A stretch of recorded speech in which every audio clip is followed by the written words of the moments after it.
speaker is Hunter Swisher. Hunter is the founder and the CEO of Phospholutions, and he's going to speak about new business models and also cover some environmental issues that are complex. So, Hunter, all yours. Thank you. Thank you. Here, let me just pull this up. My conversation today, I'll be presenting about new business models to solve complex environmental issues. So my objective for the presentation here today is to inspire entrepreneurs to think critically and creatively about how sustainable business model innovation can be used as a tool to create long-term value while making a real societal impact. So I'll briefly talk about the many environmental issues threatening humanity and how sustainable business model innovation in a 10,000-year-old industry known as agriculture has the potential to make significant leaps in a more sustainable future. In doing so, we'll walk through 3 examples of business models and innovations and tactics to create value for shareholders, society, and the environment. So my name's Hunter Swisher. Like you mentioned here, I'm the CEO and founder of Phospholutions. And I first started my journey in exploring sustainable business models during my undergraduate career at Penn State. I discovered a technology through my research as an undergrad to address a key environmental issue, which started my journey in transition from the lab to the market through entrepreneurship. The technology we developed at Phospholutions was proven, but the business model and how to monetize that technology was not. Being both a global and complex issue, we at Phospholutions embraced various business model innovations to unlock the opportunity and bringing our Rise Absorb technology to market. I'll get more into business model approach later in this presentation. So let's start off for a second here by putting some of our challenges for humanity into context. So our population is expected to grow by 20%, or to about 2 billion more bodies to nourish, house, and employ by 2050. 10 billion people is staggering considering the global population was just 3 billion in 1960. Supporting this population presents enormous challenges over the next 3 decades to ensure that Earth can sustain this explosion over less than a century. We already have almost 1 billion people severely undernourished, and we have to produce 70% more food by 2050 just to meet the basic demand. This is an image that's published by Stockholm Resilience Center, who publishes an annual report each year on what are the planetary boundaries, and it outlines those key threats to humanity and their level of threat as of that year. As you can see, issues like climate change, biodiversity, and biochemical flows, sometimes referred to as nutrient cycles, are increasing risks for sustaining our population on Earth. 3 threats I'm going to speak to in more detail include phosphorus pollution, nitrogen use, and climate change. We'll discuss these 3 examples of business models that are actively addressing these 3 threats.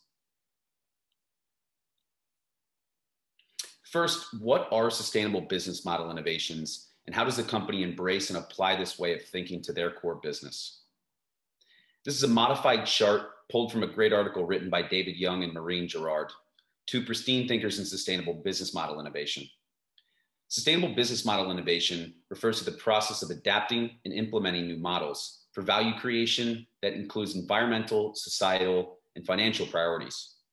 I think it's important to note that sustainable business model innovation does not mean compromising profitability or shareholder value, but rather expanding value creation to include meaningful and long-term competitive advantages that both meet sustainability as well as financial targets.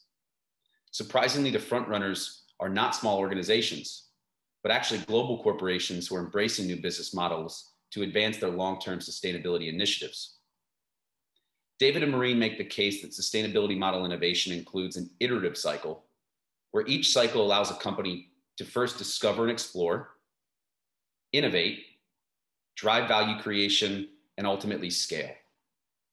This is a reiterative process that has no end. New models are always needed to create meaningful and long-term competitive advantages. Let's take a second to focus in on a 10,000-plus-year-old industry known as agriculture.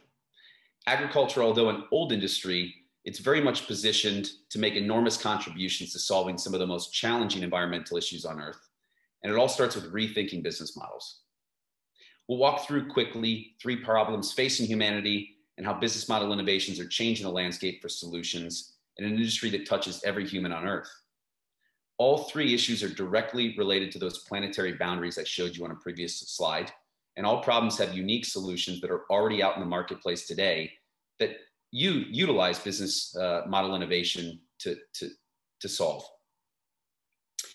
By using specific examples of business model innovations to address real environmental issues in agriculture, we can draw similarities between models that work in ag and how they may relate to your industry or business.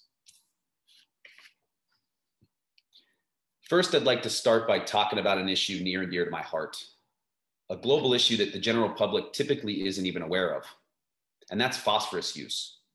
Phosphorus is a finite resource mined in only a select few places around the world. The primary use for our phosphate reserves is fertilizer. Phosphorus is the second largest nutrient needed for food production worldwide, although we aren't using this finite resource very efficiently. It's estimated 90% of phosphorus from mine to fork is lost, ultimately ending up in our waterways and causing massive ecosystem degradation through some harmful algae outbreaks. Furthermore, we're running out at an alarming rate. It's estimated we could deplete our known resources in less than 50 to 100 years. Leading to a similar issue as the peak oil crisis 2 decades ago. To put this into context, the US will apply about $3.5 billion of phosphorus as fertilizer, but spend over $5 billion directly cleaning up the effects that phosphorus has on our waterways. And this isn't just a US problem. Globally, more than 70% of our freshwater resources will experience some form of phosphorus pollution this year. And as you can see through the diagram here on 2015, phosphorus in the biochemical flow has exceeded and has entered into a extremely high risk level of uncertainty here. At Phospholutions, we've developed a technology to tackle the problem from both ends. The first includes our Rhizosorb technology, which is a soil amendment and fertilizer additive that increases efficiency of fertilizer and minimizes our environmental losses. But the other half of the solution, and where business model innovation comes into play, is capturing phosphorus from sources being discharged in the environment and recycling that phosphorus back into agricultural production as a high efficiency fertilizer. These two approaches both reduce our dependency on our finite reserves, as well as minimize environmental losses, all while creating a more circular economy for this vital nutrient. Circular economies have become a model for turning somebody's waste into somebody else's product. The trick to a circular economy, as with any business, comes down to the economics. Phosphorus fertilizer is cheap, costing a farmer an average of 50 cents per pound of phosphorus. Driving meaningful value in a low margin commodity business like fertilizer is difficult, unless you can capture additional value elsewhere in the process. For phosphorus as a pollutant, it can cost industries discharging phosphorus over $300 to capture and clean up that same pound of phosphorus.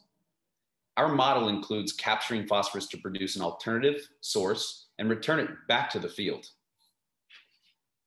The economics support a high-value process for extracting phosphorus pollution and still allow us to meet the agricultural demand for low-cost phosphate alternatives.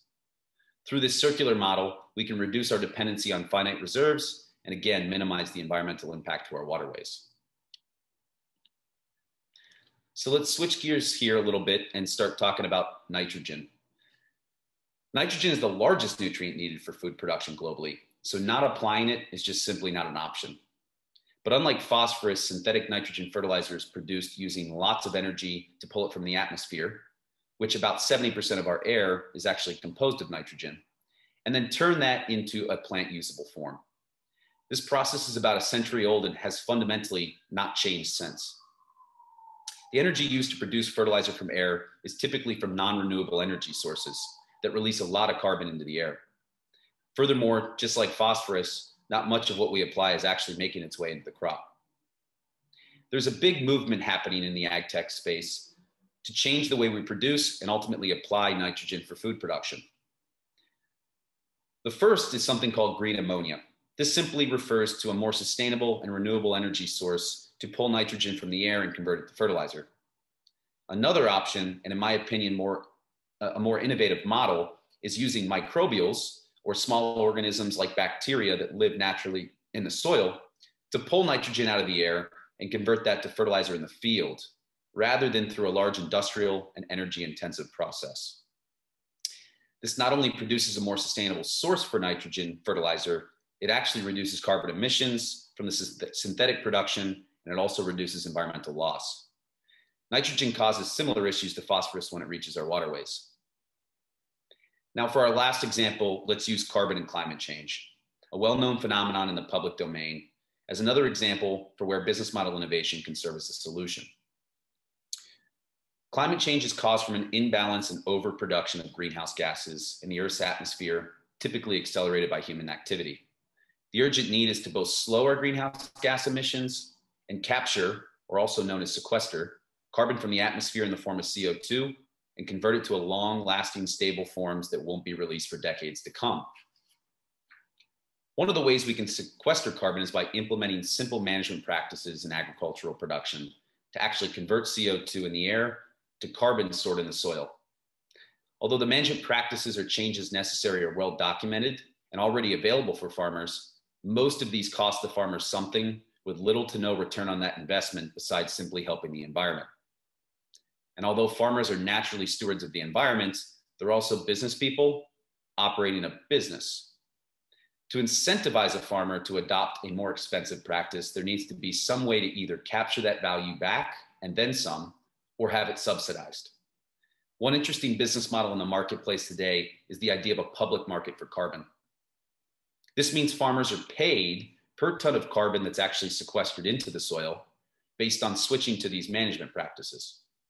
The carbon sequestered is turned into a credit or a currency that is then sold to companies that have initiatives to reduce their carbon footprint, and they cannot achieve those reductions or neutrality on their own. This allows a farmer to sequester carbon at a higher expense for management, get paid to do so to offset that cost or subsidize. This model ends up including offsetting one industry's pollution issue by brokering carbon credits from an industry that has the potential only if incentivized. This is another great and the third example of sustainable business model innovation in the agricultural industry. I hope we see more models like this become a reality in other challenging issues, such as things like plastic waste, non-renewable energy use, and nutrient pollution such as phosphorus and nitrogen. And as I wrap up and conclude this presentation, I'd like to leave everyone tuning in with this thought. How can business model innovation advance your company mission by including environmental, societal, and financial priorities? I never said sustainable business model innovation was easy, but our future depends on entrepreneurs and innovation to solve some of the most complex issues threatening humanity today. So I appreciate you all tuning in. I'm happy to answer some questions, and you're welcome, more than welcome to reach out directly here through our email at info@phospholutions.com. You can find me on LinkedIn, or you can visit our website at www.phospholutions.com. Thank you. Thank you, Hunter, very, very much. So you're a Penn State grad and you're still kind of nearby, huh? Actually, I'm sitting down here in St. Petersburg, Florida. Grew up in Happy Valley, went to college, started the business, and just recently relocated. Spent about a week of my month back up in Central PA. All right. Okay. Yeah, I'm a King's College Wilkes-Barre graduate, so you're Penn State a little bit further west for me. Hey, it's interesting on the sustainability side. You said a couple of points, and it really underscores the whole kind of mission or creed of what sustainability is really recapture and return, and being able to take that and then repackage it and get it back and replenish. It's kind of keeping that circular kind of process ongoing, which is obviously very, very, very important. And obviously carbon credits, we read a lot about that now, trying to monetize them and depending on legislative. How much work do you do with local governments in this particular field, and any kind of connectivity there? So I think going back to this model of exchanging pollutants as a currency, carbon, et cetera, and moving it from one industry where it's a problem and paying another industry to solve it. I think the challenge there is going to continue to be that if the government gets involved and starts making this mandatory, it'll be increasingly difficult to drive maybe more of a market-based approach. I think regulation is ultimately, I think, the last opportunity to solve the issue. And I think that innovations in business models can prevent or at least reduce the amount of regulation needed for adoption. And that's where I think at Phospholutions, we've taken the approach of there are, state by state issues related to phosphorus and subsidies and incentives to force people to make change. But in all reality, we're trying to save the farmer money by trying to reduce the amount of phosphate or reduce the cost to fertilize their plants. And if we can do that alone, then this circular economy model falls right into place. And that's where I think we've spent the time trying to solve a business issue through the right economics rather than rely and depend on regulatory pressure to force change. No, certainly from the business standpoint, entrepreneurship, that's relying on oneself to advance it, and not so much a subsidy is very, very admirable. Yeah, and the other point you had earlier, again, oftentimes with sustainability, again, you're getting a return, you're getting that kind of stability on the financial side, and from the larger common good, you're really contributing to food security. Right at the end of the day, I mean, you're helping the farmers here, kind of again, as they harvest their products here, which obviously then goes into the whole pipeline of food and the population. So congratulations on the greater good. Well, listen, thanks for joining us today. Really appreciate it. We wish you all the best going forward. And your speaker information is in the speaker tab here if anybody wants to reach out, and you obviously had your contact information up on the slide, so we appreciate that as well. All right, Hunter, thank you. Have a good rest of the day and a nice weekend. Okay. Thanks, Glenn. Appreciate the opportunity.